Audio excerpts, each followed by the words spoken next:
It's Wednesday, and it's time for Lessons 101, helping you help your kids learn and grow. Today, Tamara Callejas of Sylvan Learning Centers joins us with some parental tips and tricks to keep kids learning all the time. Good morning. Thanks for joining us today. Good morning. Thank you for having me. Absolutely. So obviously last year was a tough year. This year is starting out to be, kind of the same thing. We don't really know what to expect.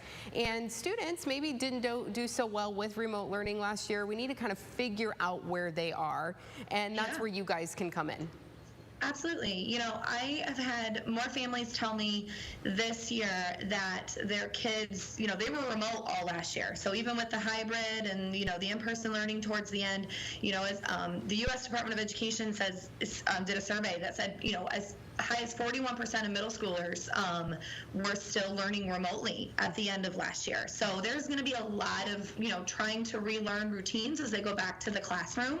A lot of kids, they need to relearn sleep habits. A lot of families told me, my kid rolled out of bed 2 minutes before their Zoom class, and then their class was over, and then they, went and had breakfast. So just relearning a lot of those habits. A lot of kids are struggling with the academic demands and being back in the classroom and juggling the homework and this test taking and the study time, along with their after school programs that maybe have resumed this year that they didn't have last year. So just a lot of new changes or a lot of resuming, kind of what was paused, right. And just trying to relearn a lot of that. Yeah, and if there was some education loss in all of that, maybe not being able to focus well enough if you're just rolling out of bed and, hopping onto class.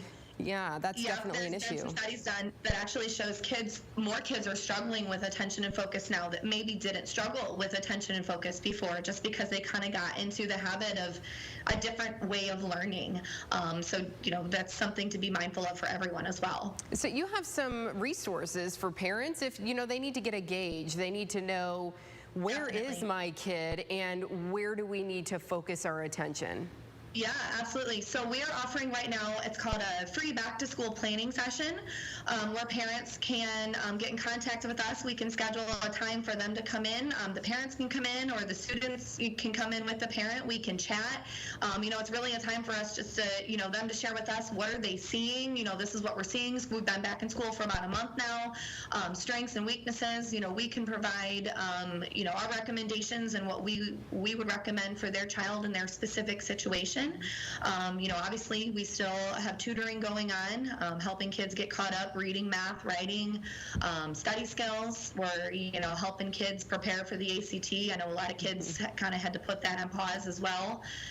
So yeah, still a lot going on, lots of different resources. Yeah, so if parents are interested in that service to to gauge where they are, how do they get in touch with you guys? Do they set up an appointment? Yeah, absolutely. They can call us. Our 800 number is 188-EDUCATE. They can visit our website, sylvanlearning.com, and search for their local Sylvan Center. We have centers all over Northwest Ohio, Central Ohio as well. We actually have a website with some free resources as well. It's sylvanlearning.com/sylvan-nation. There's lots of resources on there. There's articles for parents. There's worksheets, things that they can do at home as well to kind of reinforce learning. Yeah, it's going to be tricky this year, and hopefully our kids can get back on track, and we appreciate you helping to support them as we get them back on track. Tamara, thank you so much for joining us this morning. Thank you. Yeah, take care.